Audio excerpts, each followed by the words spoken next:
So we are going to end with a delving deeper because we have a mechanic to talk about. We Sort do, of. and this one, kind of a mechanic. Design. This was actually suggested by our lovely brand director, Graveyard. The person who does all the lovely thumbnails and the art and everything you see that is here for TPK. That's right. And that was tutorials in games, or lack thereof. Yes. And tutorials in games are sometimes the thing that you want to skip through as quickly as possible, but then they can also be incredibly useful. Right. I remember when you played Crusader Kings 3. And I had watched, I think it was your Titanium Mine, and I watched your video on that, and you're like, oh, you're attempting to play series back on the old site. Where you're like, okay, it tells me to do this. How do I start a war? And you're like, I still don't know how to start a war. I couldn't get through the tutorial of that game because there were so many bars that they were trying to show me, and they weren't highlighting things. Like, they were like, on the left side of your screen, you're going to see a bar, and there's an icon. Click on that, and it's like, could you just show the damn thing for me? Because I'm sitting here losing a war that I am attacking because I don't know why I'm losing, and then I won? What happened? I don't get this. So we've been playing a lot of Farming Simulator 2022 recently. Okay. And I think the pitfall there becomes they've had several installments already. They're like 2017, 15, 19, etc. I think probably a few more before that. But we've never played the game before. Sure. And so we're going into it and we're like, how do we do this thing? And it's like, all right, well, here's a basic little guide that's got a little bit of information for you on things. You can click on different topics and gives you just basic information about this one topic that you're like, animals, cows give you milk or meat, or bees give you honey and can help fertilize some crops. Sure. But then it's like, yeah, we have a web page that gives you a farming academy, which isn't completed. There's a lot of areas on that webpage that say coming soon for a game that is fully released. Yeah. But the biggest issue I think we were having was that not having ever played the game before, not being real life farmers who know anything about farming equipment, for instance. If you go into the store and you look at the equipment and you want to buy it, so they've got it all sorted out by like what type of equipment. So you've got like your seeders, your weeders, your cultivators, your plows, all the things. It has a one-line description up top of plows are used to do this. Cultivators are used to do this. A seeder does this. But once you get into the thing and you're checking out the vehicle, it's got like, oh, this is the tonnage, the horsepower, these are all the vehicle stats, which it doesn't tell you all the things on the side of like what they mean or what they do, which I guess isn't necessary for some of that. That's if you've got a fairly okay knowledge about, horsepower means that you're more powerful. I have more horses. You've got more horses for your power. Yep. But like then when it comes into, okay, but really what is this used for? What can I do with this? It doesn't tell me give me a synopsis of this piece of equipment can do this, can do that. It is used for this specific thing. That type of thing would be helpful. The other thing is it doesn't give you like any tutorial like really beyond really basic, like here's how to drive your stuff, here's how to walk around, here's how to interact with objects. It's like kind of like figure it all out. Yeah, just figure it out, it's fine. And it's fairly forgiving as a game. You can set it to make it fairly easy, but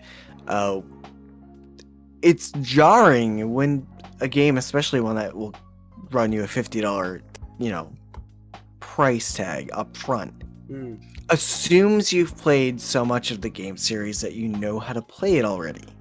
Got it. Or when they just are like, you don't really need a tutorial. You can do it yourself.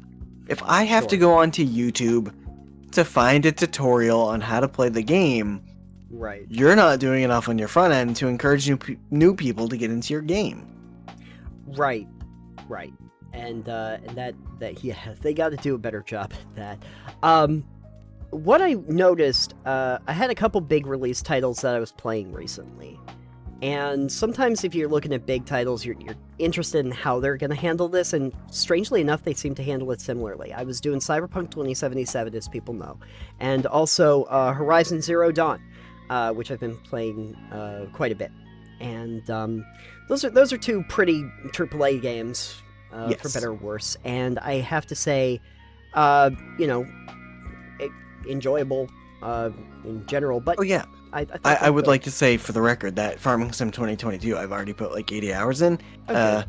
It's very relaxing once you figure things out. Oh yeah, there's this whole barrier to entry that I think we're really getting to when it comes to training or tutorials or something, that's just trying to make that barrier to entry lessened so that it's easier to actually get into the game, because there are a lot of very deep ones that are just overwhelming and very difficult to really parse together when you first get into them. Tutorials can help that tremendously. Yes.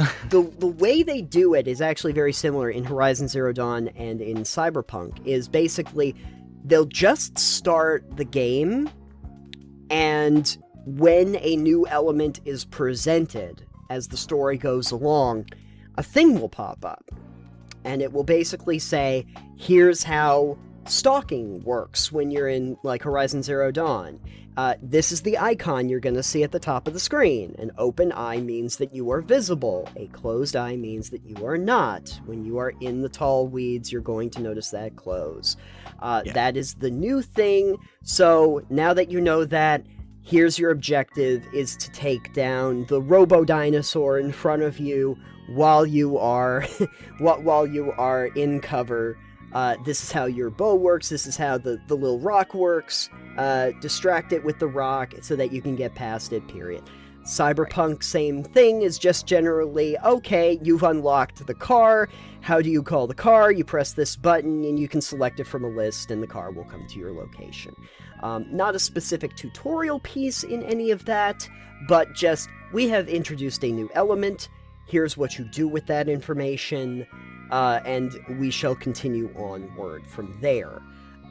Similar games, actually, to that seem to come in the form of some of my favorites. Stardew Valley actually does that. They start you off with a very small amount of mechanics, and they kind of range out from there. I don't mind when games start with Mm. I don't mind when they start with a very small number of mechanics and then introduce them. Sure. But I think it would be more helpful in a lot of these games if they had a linear beginning. Yeah. For like action adventure games, it's really easy to do such a thing where you go, all right, we're going to start with just this kind of like first maybe 2 hours, 3 hours of the game. Sure. That's fairly linear, or even just a half hour, a short tutorial like mission. Yeah. It's like, all right, here's like this linear set of things you're going to do, not much exploration, like to teach you the basics. Actually, a game that did a very decent, I think, way to introduce you to how to play their game was New World. Oh, sure. Like, you make your character, you go into a cutscene, and the tutorial, you start, and you go through, like, maybe a 15-minute tutorial. Here's how to move, here's how to, like, jump, here's how to sheath and unsheath your weapon, here's how to pick up items, heal, and here's combat. Sure. And then, once you do that, it's like, all right, the end of that scenario happens, and you wash up on the shore on the New World. And it's like, all right, hey, good, you survived. But it's quick. I mean, you have to do it for every new character you make, which, I mean, you only get 2 character slots, so it's whatever. Yeah. Yeah. But, like, it was super easy. It's like, okay, this is really simple. Yeah. This gets me in there. There's not much more mechanical you need to worry about. On the flip side, you were talking about those games. One company that we have noticed does a fairly not great job at giving you in-game tutorials is Frontier Developments. Okay. And yeah. I would like to say I really enjoy the games Frontier makes, being Jurassic World Evolution, which is great, Planet Coaster, which is great, Planet Zoo, which is really great, and Elite Dangerous, which is notedly one of my favorite games that I love to go back to and just putz around the galaxy in a spaceship in. Right. But the in-game tutorial, especially for Elite Dangerous, really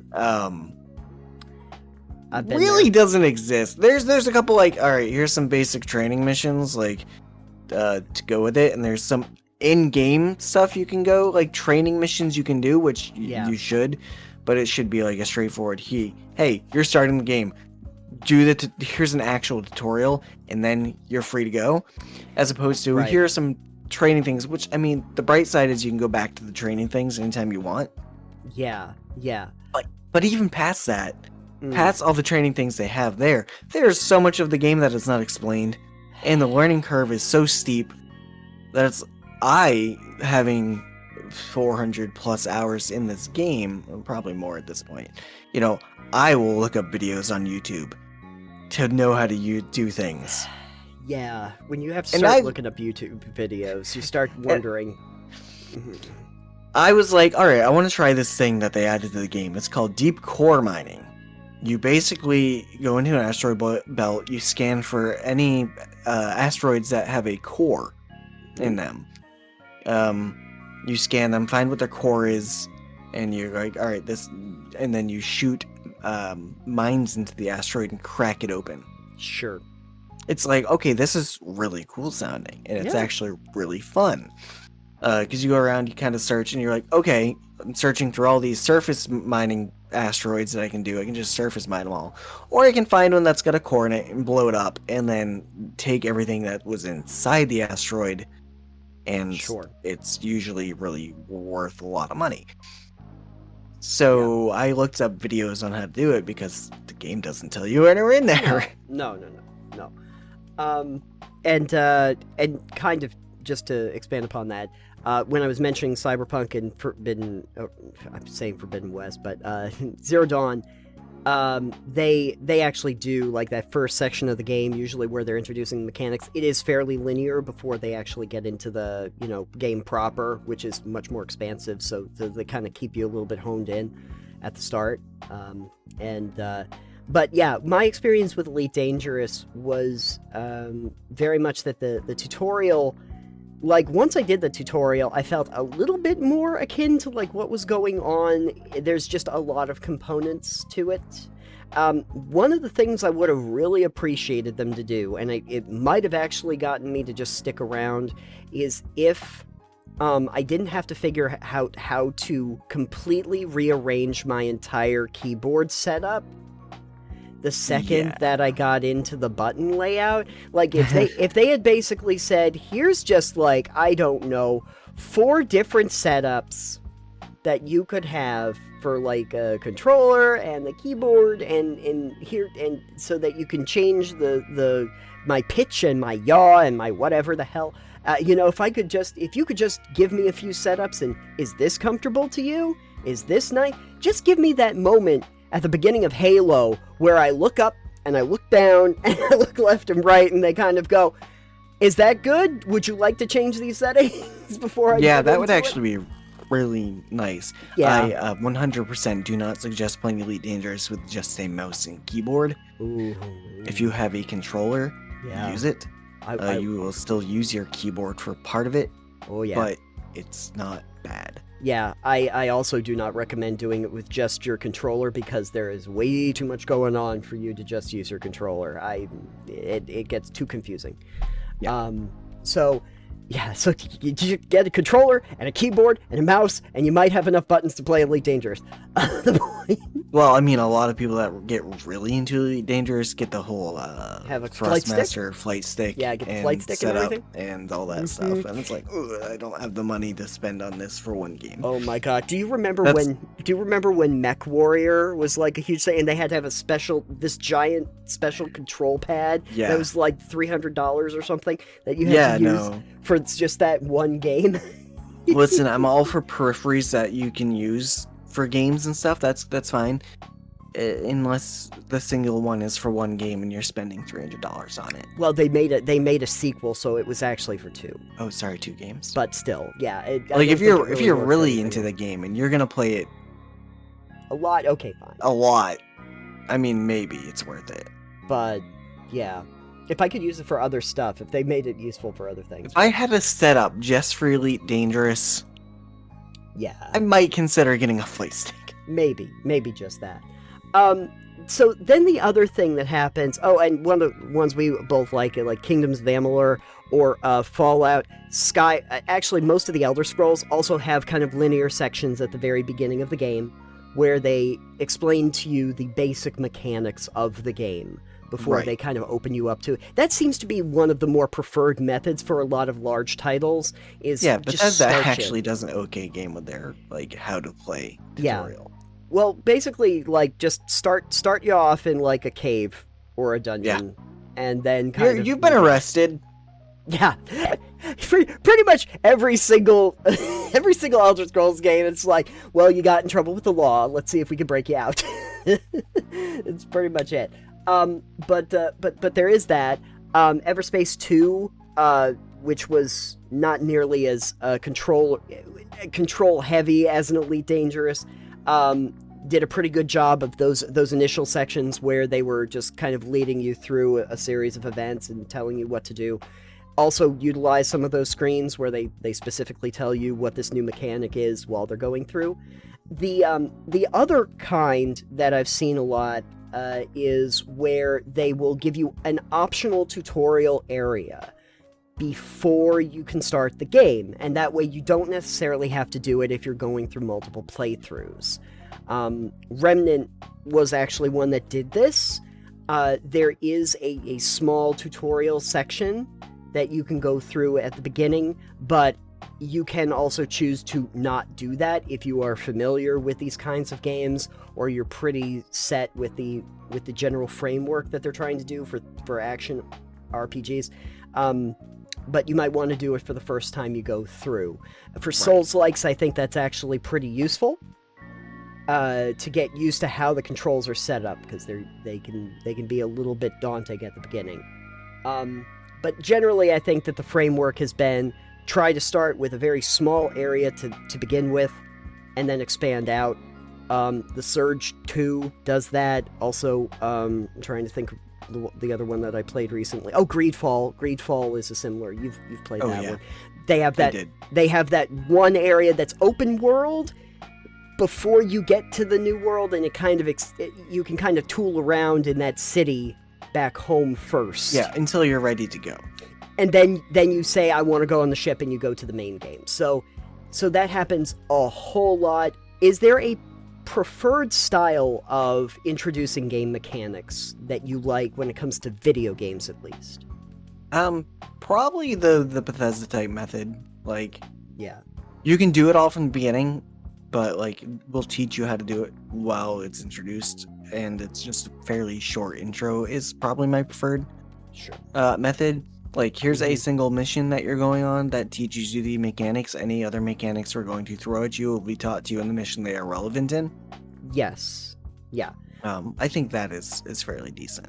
Yeah. The worst one is look up a YouTube video. Yeah. Yeah. Don't do that, folks. Sorry, Elite Dangerous and Farming Simulator.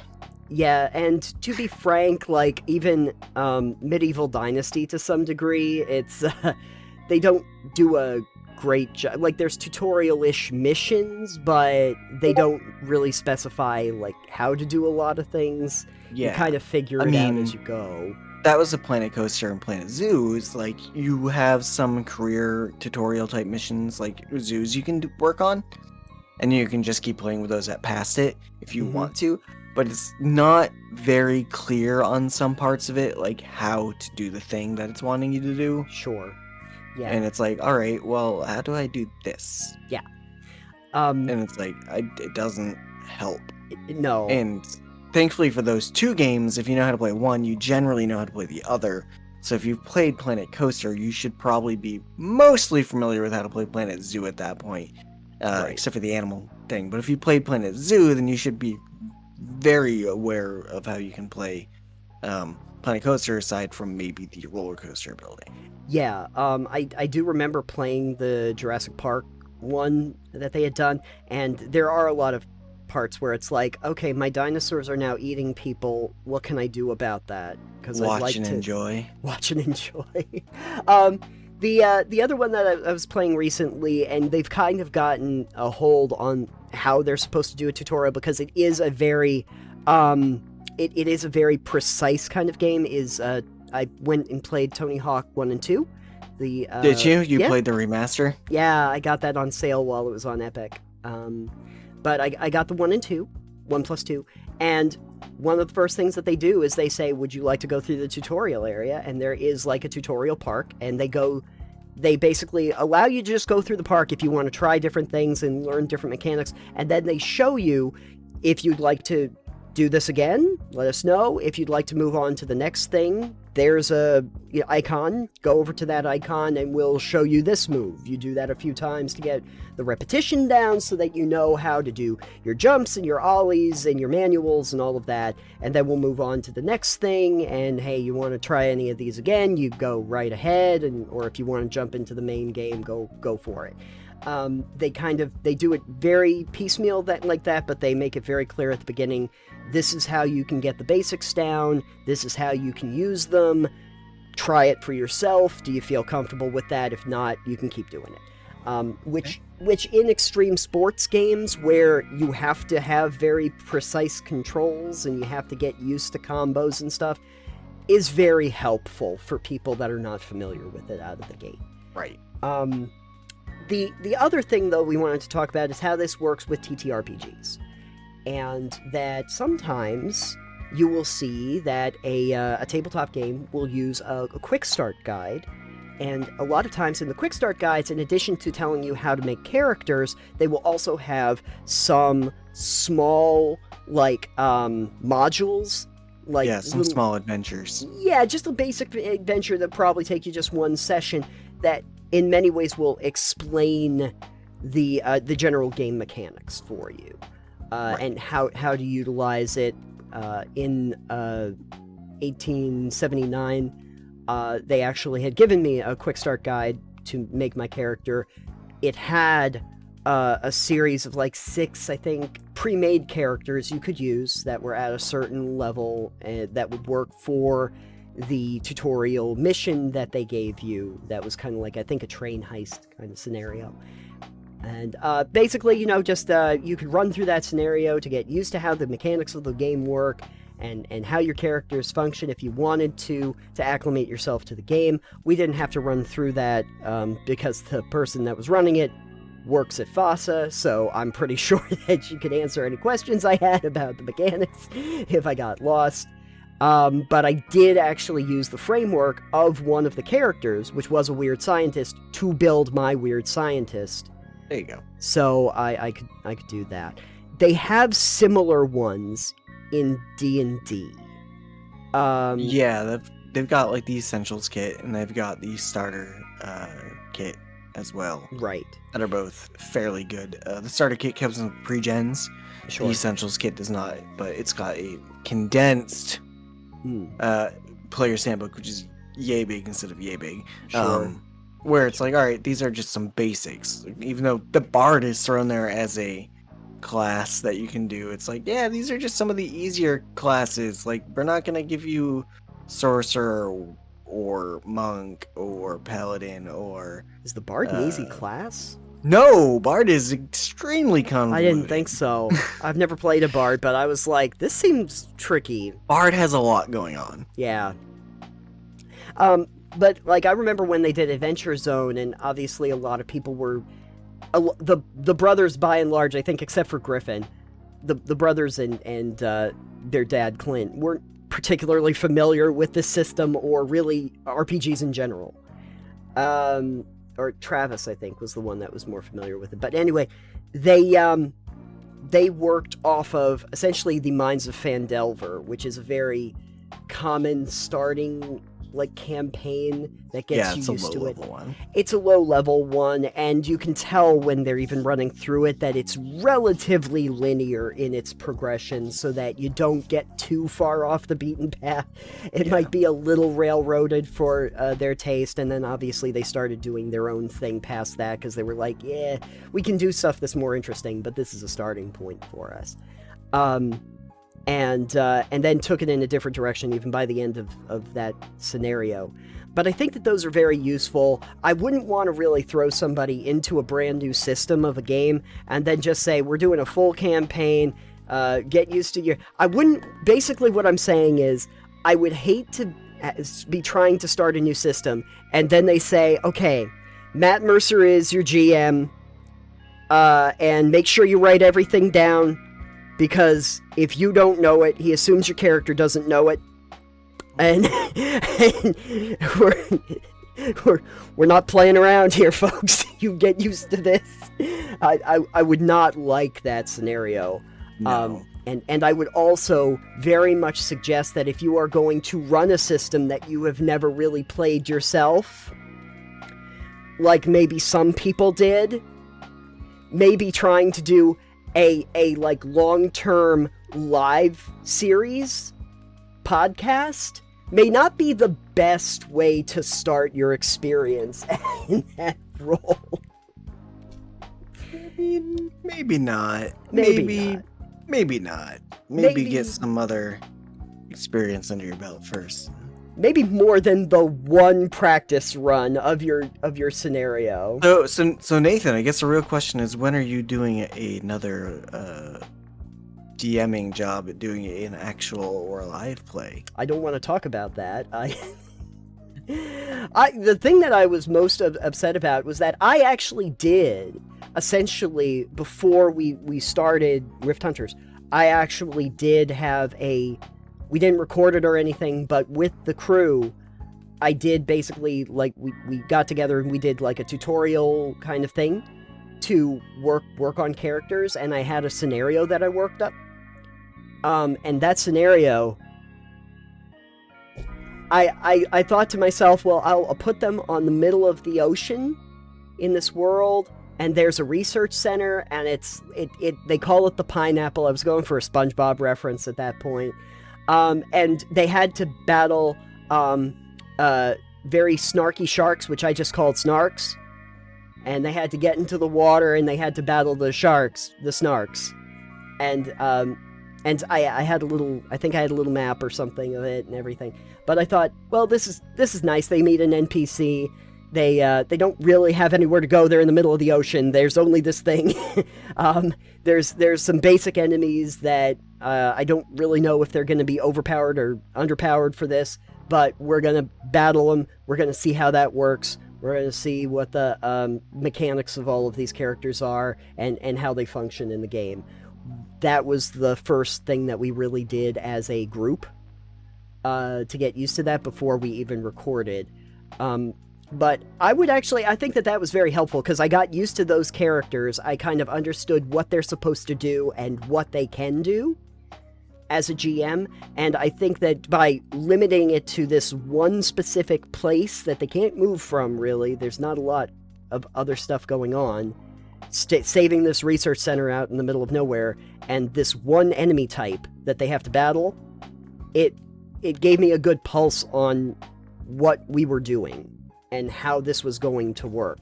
So even if you are new to a system, or even if you're running a system, if you start with something like that, where you just limit your enemy types, you limit your world that they're going to interact with, and maybe just have a very limited number of NPCs that they're going to be talking to, it's going to make it real simple so that you understand how interactions work, how combat works, how exploration works, what your powers are. Unfortunately, that was not recorded, so it's lost to the ages, but but I at least got that much done before I had to build a campaign. There you go. So anyway, never forget the importance of your tutorials, folks, because it's the only way to really orientate people to a world that you're building. Yes. Yeah.